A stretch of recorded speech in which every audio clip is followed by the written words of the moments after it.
Hello and welcome to Mansoor Studios.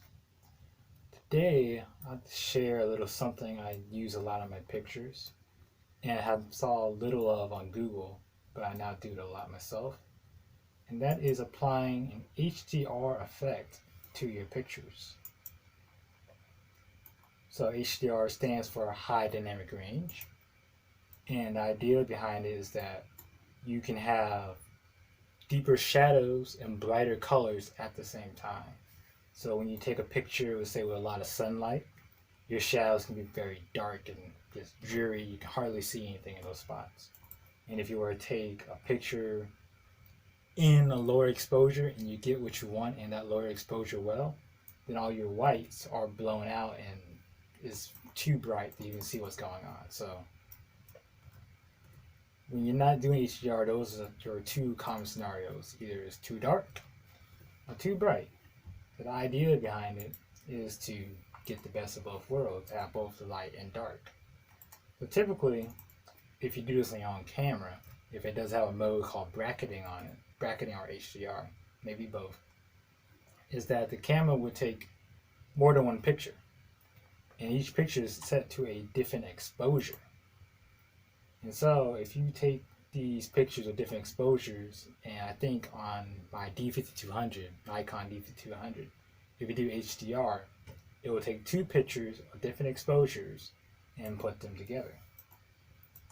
But if you do bracketing, then it does three separate photos, and you have to take those three separate photos and edit them, and then put them together to get that HDR effect.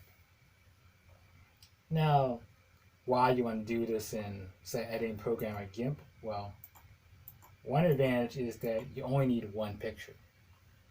And if you only need one picture, then you don't have to worry about taking multiple. And the main problem with taking multiple pictures would be that, well, if you're sitting in one spot without a tripod, your hands are going to be shaking. And so you take, let's say, 3 pictures, which is the general standard for bracketing, and the camera puts it together for you.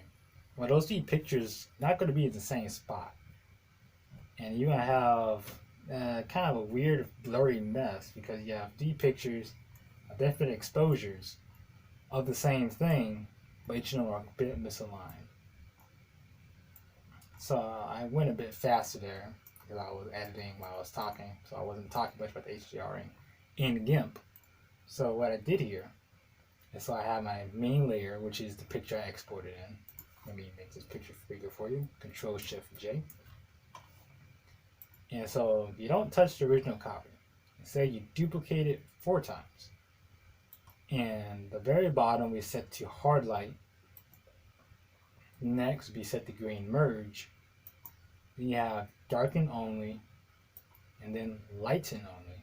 All layers are set to 50% opacity. So if I show you the original image again, it's kind of dull-ish looking.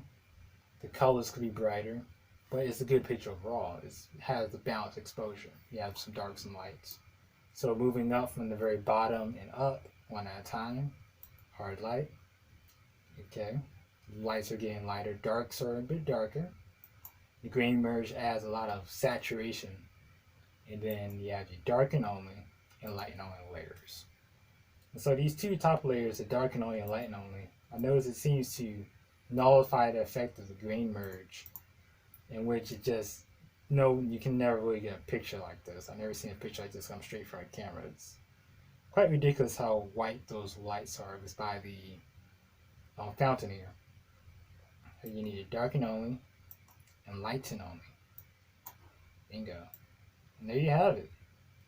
A artificial HDR image made in Gimp. This is what you start out with. Finished product. Alright, thank you for listening and for watching. This is Mansoor Studios, Ishmael speaking. A pleasure having you.